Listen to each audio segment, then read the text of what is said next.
First days of August, not yet autumn, but already the dusk of summer. The strange, odd time filled with the sweet, sleepy melancholy of the passing days.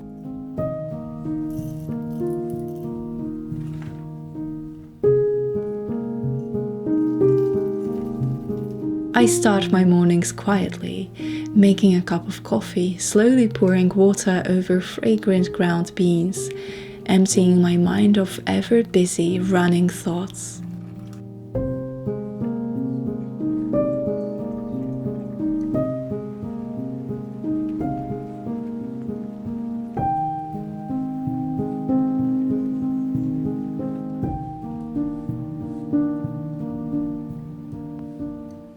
My first week of August was unusually busy, and I'm finally catching a breather right this moment, talking to you.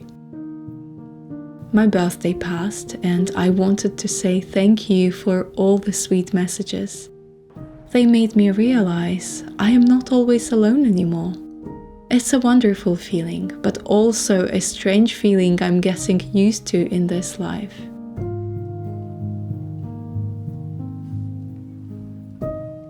I realized lately that now my life is filled with people, meaningful interactions, and wonderful conversations more often than I'm used to. It wasn't always the case. In fact, most of my 20s I spent without many friends for various reasons. Part of me sought out solitude, moments of quiet and calm where I can truly feel myself in my own company. Another part of me couldn't connect with others no matter how much I desired that connection. Of course, I always had a very small circle of loved and trusted people, such as family or now my husband, whom I consider a friend too, but that is different from what friendships mean in a more conventional way. As an introvert, I often preferred company of books and stories rather than people. I wasn't lonely at all, but instead I was often alone. There is a difference between the two. Solitude is something you actively seek, while loneliness is something that happens to you. The difference is that you can feel lonely even amongst others. It's strange to me now to feel like I'm surrounded by love, by kindred spirits of whom there are not many at all, but they are deeply cherished.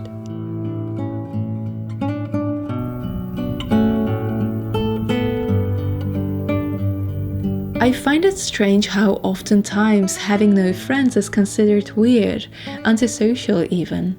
There are many wonderful stories and films where friendship is at the core of all events, or even more so is the driving factor of the character's success and development. A loner would more often than not be seen as dysfunctional, and in the end would be saved by a group of people.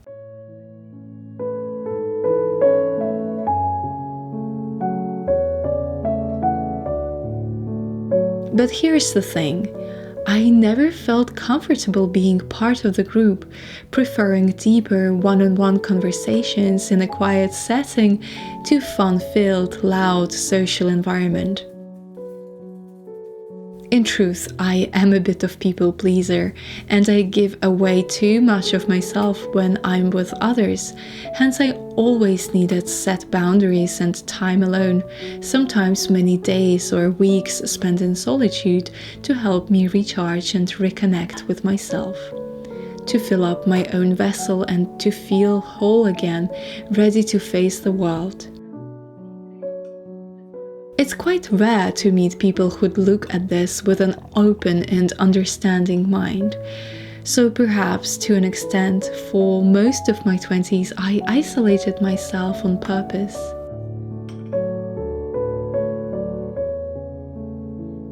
It's also strange how I felt the loneliest living in a city. Surrounded by millions of people on busy, buzzing streets, I felt more disconnected than I ever do now in my quiet village in the countryside. The problem is that people come and go, especially in big cities in your early 20s.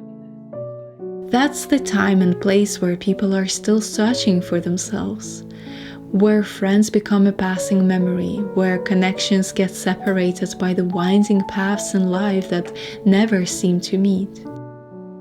I myself moved away at some point in life, going onto a separate path and leaving everyone I loved behind. Sometimes I look back at that time with the deepest nostalgia, seeing friends still be friends, but now without me. It's as if there is a line that separates my life back then and now, and it's a strange feeling because you end up being in the sidelines from the outside looking in and seeing people that you know and people that you loved stay connected while you are building a separate and new life.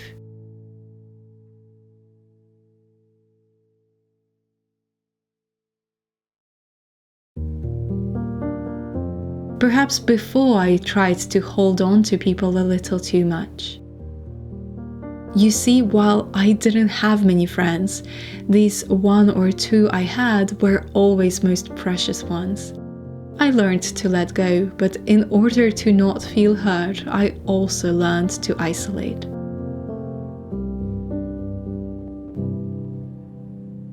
The question I often ask myself, how do you make friends now as an adult, often stays unanswered. Truly, I don't know.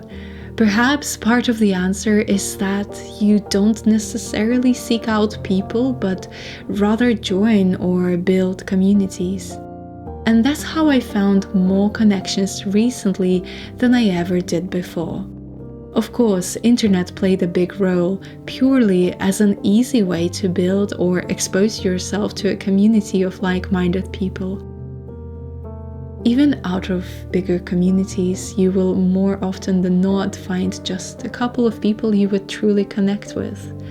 It's only natural to not like and connect with every single person you meet, even if you have similar interests.